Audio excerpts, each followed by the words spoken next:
Avant de parler de l'étape 2 d'aujourd'hui, félicitations pour votre engagement d'hier. On est passé pas loin de la victoire. Bravo à tous, que ce soit Matteo, Samuel, félicitations plus, hein, il ne manque pas grand chose, franchement.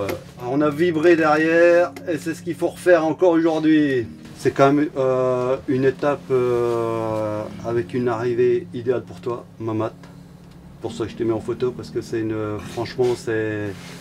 Ce qu'on a fait hier dans le final, c'est vraiment... C'est l'équipe, c'est l'identité de l'équipe. Attaquer comme ça, et ça, il faut pas qu'on le perde, parce que...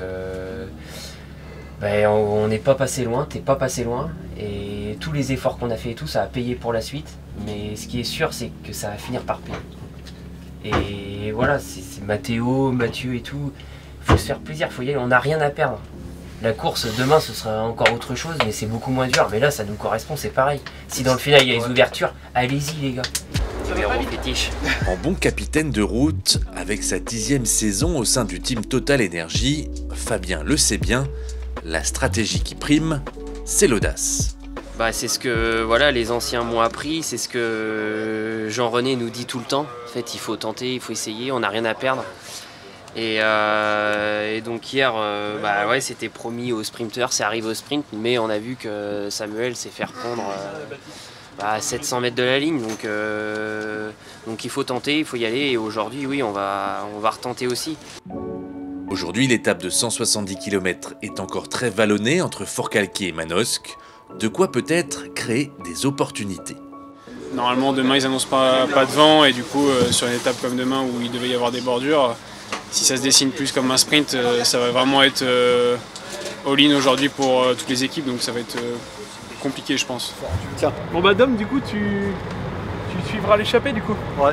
Ah ouais, dis donc, ils ont mis un. Comme sur chaque course à étapes, ils sont 2 directeurs sportifs sur le Tour de la Provence. Dominique Arnoux, qu'on ne présente plus, ancien champion du monde de cyclocross, et Jason Jonsnock, DS du Vendée U, l'équipe réserve du team Total Energy. Pour ma part, c'est ma première course avec l'équipe Total Energy. Habituellement, j'officie comme directeur sportif du Vendée U et notre rôle est là aussi d'apprendre avec nos collègues directeurs sportifs comme Dom, d'apprendre, d'acquérir de l'expérience. Souvent avec Alexis Loiseau qui fait l'intermédiaire entre les deux structures, on échange beaucoup. On a souvent nos regroupements le mardi au manoir où on peut échanger, où on peut discuter entre les coureurs du Vendée U, les coureurs du team Total Energy. Donc ce lien il est fort entre les deux structures et même les 3 structures qui fait qu'une structure même puisque avec le CREF aussi.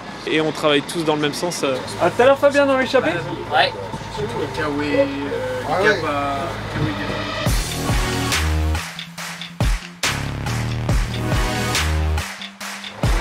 Bonne course. Ouais, on va essayer de faire une belle course. Je suis un peu fatigué de dire quand même.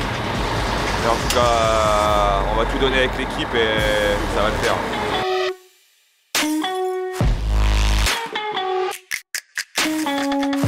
Ils sont 4 hommes à fuir le peloton, dont Matteo Vercher. Si le Lyonnais reste seul en tête à l'approche de la dernière difficulté, il est repris à 30 km de l'arrivée. C'est Matej Mohoric et Mads Petersen qui se disputent la victoire. Et c'est ce dernier qui remporte cette 2e étape à Manosque. Mathieu Burgodeau a été victime d'ennuis mécaniques en fin de parcours et n'a pas pu jouer pour la 3e place.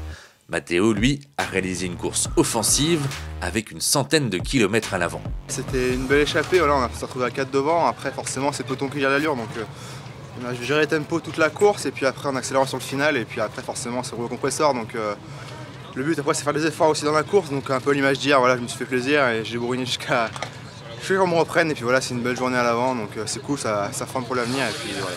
J'ai su que Petit Gros était tombé aussi en cours d'étape. Donc, j'espère pour lui que ça va. Apparemment il est passé à l'hôpital donc j'ai pas de nouvelles, on va voir, mais j'espère que ça va pour lui. En effet, c'est la mauvaise nouvelle du jour. Fabien a été victime d'une chute en début de course et a été contraint à l'abandon. Il souffre d'un léger traumatisme crânien et d'un traumatisme à l'épaule gauche. Il doit passer des examens complémentaires, mais les premiers résultats sont rassurants. Demain, sans Mistral, l'étape devrait vraisemblablement s'achever avec un sprint massif dans les rues de Arles.